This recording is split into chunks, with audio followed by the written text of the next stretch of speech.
Bapak, Ibu, dan saudaraku yang terkasih dalam Kristus, tak terasa hari ini kita sudah memasuki minggu ketiga masa Advent. Dan minggu ketiga masa Advent itu senantiasa diberi nama Minggu Gaudete. Minggu Gaudete itu adalah minggu kegembiraan. Gembira karena Natal semakin dekat. Maka tidak memakai ungu, tetapi memakai pink. Ini menandakan sukacita itu, tetapi juga menandakan pengharapan yang masih akan datang. Sukacita yang ingin dinyatakan melalui perayaan liturgi ini bukan hanya sukacita kegembiraan, luapan batin belaka, luapan perasaan belaka. Sabda-sabda Tuhan yang kita dengarkan memberikan makna tersendiri mengenai sukacita itu. Bacaan yang pertama dari kitab Nabi Sefanya itu mengetengahkan sukacita karena Tuhan ada di tengah-tengahmu. Karena perjuangan bangsa Israel yang bangkit itu dimungkinkan terjadi karena penyertaan Tuhan. Artinya sukacita karena mengalami disertai oleh Tuhan. Sementara Rasul Paulus dalam suratnya kepada jemaat di Filipi juga mengajak kita memberi makna mengenai sukacita itu bukan hanya sekedar luapan perasaan, tetapi senantiasa bersyukur karena karya Tuhan yang boleh dilakukannya melalui diri kita. Maka Rasul Paulus senantiasa mengajak kita untuk bersyukur. Bersukacitalah senantiasa dalam Tuhan, sekali lagi kukatakan bersukacitalah. Karena tindakan Tuhan yang luar biasa dalam perjalanan hidup kita. Dan tindakan Tuhan yang paling luar biasa dalam hidup kita bagi Rasul Paulus dan juga diwartakan kepada kita adalah kehadiran Yesus. Sementara bacaan Injil mengajak kita bersukacita. Sukacita tetapi juga berbagi kepada yang lain. Sukacita merupakan gerakan personal, ada tindakan personal tetapi juga kemudian menjadi tindakan atau gerakan bersama. Dan ini juga yang dinamakan pertobatan. Saya ingin menggarisbawahi mengenai soal tindakan pertobatan ini, yang merupakan tanda sukacita. Selama 1 minggu ini sampai Senin nanti, itu di dekanat kita, Pantura ini, kami para imam itu berkeliling untuk memberikan sakramen pengakuan dosa.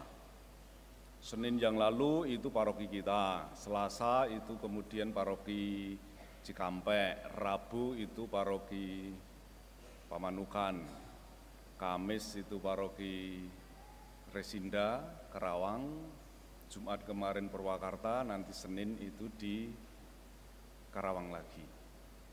Ya. Dari semua jadwal itu, yang paling cepat itu Subang dan Pamanukan, itu yang paling cepat. Ya. Kalau yang lainnya itu kami kemarin, saya aja pulang kemarin jam 11 lebih. Ya, waktu di sini jam 8 para romo sudah pada makan malam bersama terus pulang. Ya, apakah ini menjadi tanda pastornya disuruh bersukacita? Waduh, bersukacitalah romo, umatmu tidak banyak yang berdosa. Umatmu tidak banyak yang berdosa sehingga tidak banyak yang mengaku dosa. Nah, sementara paroki yang lain untuk umatnya banyak yang berdosa itu. Maka mereka berduyun-duyun untuk mengaku dosa.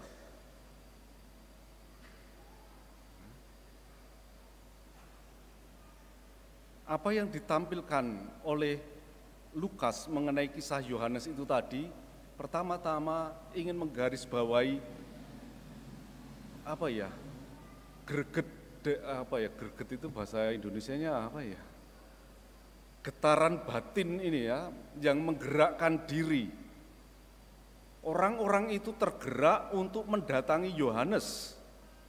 Mereka tergerak untuk mendatangi Yohanes itu karena ingin memperbarui hidup. Ya, ingin menemukan arah baru kehidupan. Hidup kok ya juga cuma gitu-gitu saja.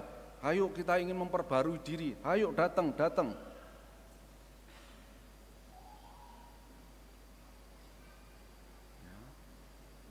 Dalam kerangka ini kita pun juga diajak untuk bertanya, Natal itu kan setiap tahun juga akan ada. Setiap 25 Desember kita juga akan memperingati Natal. Tetapi apakah Natal itu hanya akan sekedar menjadi perayaan 25 Desemberan saja? Yang setelah itu berlalu, ya ungges, berlalu juga. Setelah pesta-pesta, setelah perayaan malam Natal nanti itu udah berlalu, ya udah selesai berlalu. Apakah hanya sekedar menjadi perayaan seperti itu saja? Nah, kita diajak untuk memiliki itu tadi, getaran hati, ya, untuk memberi makna baru dari apa yang sudah biasa kita lakukan itu. Dan orang-orang yang di sekitar Yohanes ini adalah orang-orang yang juga menginginkan itu. Maka mereka datang kepada Yohanes. Dan ini gerakan awal dari pertobatan. Keinginan untuk memperbarui arah hidup. Setelah itu mereka bertanya kepada Yohanes, apa yang harus kami kerjakan? Apa yang harus kami lakukan? Dan ini sifatnya sangat personal. Sifatnya sangat personal, maka tadi dikatakan agak diperinci. Walaupun kalau mau dilihat secara umum bisa disimpulkan secara umum. Pertama, bahwa yang namanya jabatan dan kedudukan itu senantiasa membawa kewajiban-kewajiban yang harus dilaksanakan. Setiap profesi yang kita lakukan itu membawa tugas dan tanggung jawab yang harus kita lakukan dengan sepenuh hati. Termasuk juga dengan harta benda yang ada pada diri kita, itu juga membawa konsekuensi sosial untuk juga memberi perhatian kepada yang lain, tidak malah sebaliknya, memacu kita untuk semakin menimbun kekayaan. Tidak. Itu yang bersifat umum. Tetapi yang bersifat pribadi mereka bertanya.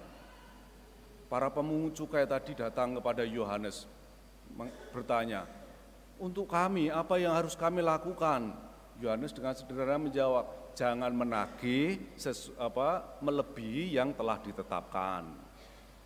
Untuk para prajurit, karena mereka yang memiliki kewenangan membawa senjata, maka mereka juga diingatkan, jangan merampas, jangan memeras. Cukupkanlah dirimu dengan gajimu. Mungkin dalam doa nanti kita juga bisa bertanya kepada Yohanes, kalau aku seorang guru, apa yang harus aku lakukan? Kalau aku seorang pengusaha, apa yang harus aku lakukan? Kalau aku seorang pensiunan, apakah yang harus aku lakukan? Kalau aku seorang pastor, apa yang harus aku lakukan? Demikian juga. Kalau aku seorang pelajar, apa yang harus aku lakukan?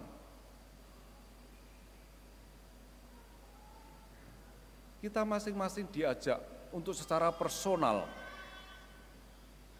mengikuti gerakan batin ini, mempersiapkan Natal. Dan ini menjadi tanda bahwa aku membuka diriku. Aku memberi keleluasaan seluas-luasnya bagi Roh Kudus yang dicurahkan Tuhan ke dalam diriku untuk bergerak, untuk memimpin hidupku.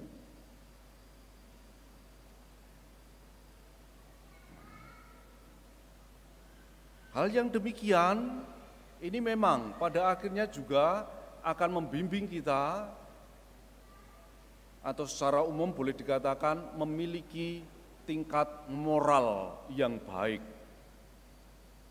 atau bahasa media sosialnya itu memiliki adab yang baik.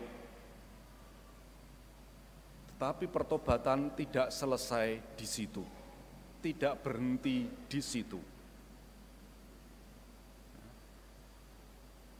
Yohanes masih kemudian mengatakan, ketika Yohanes menangkap orang-orang ini yang pada datang kepadanya ini mulai bertanya-tanya, jangan-jangan dia ini Mesias. Jangan-jangan dia ini Mesias.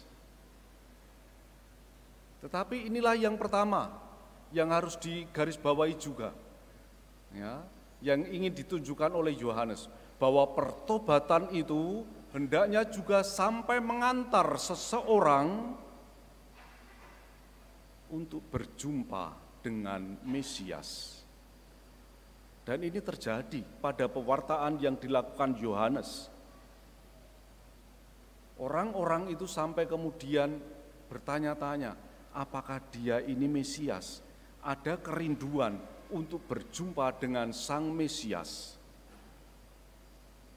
Dan Yohanes menyatakan, bagaimanapun juga, walaupun kita merasakan, mengalami kedekatan betul dengan Sang Mesias, tetapi dia itu tetaplah misteri. Ya. Maka dia mengatakan, aku membaptis kamu dengan air, tetapi dia yang lebih berkuasa daripada aku akan datang, dan membuka tali kasutnya pun aku tidak layak. Bahwa dia Sang Mesias yang akan datang itu, kuasanya itu jauh melebihi dia. Menjadi pembantunya saja, yang melepaskan sepatunya, yang melepaskan sandalnya saja, aku itu tidak layak. Orang-orang semakin bertanya-tanya, kerinduannya itu semakin ditumbuhkan, dikobarkan oleh Yohanes. Yohanes yang aku anggap sebagai nabi yang luar biasa ini saja merasa tidak layak untuk menjadi pembantu yang hanya melepaskan sandalnya. Siapakah dia itu? Siapakah dia itu?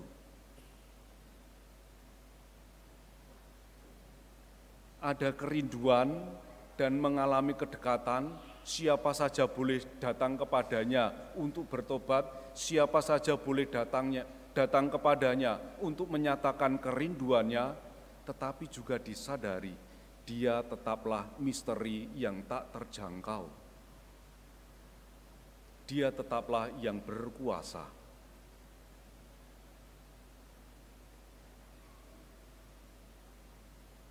Ada kedekatan, tetapi juga ada jarak.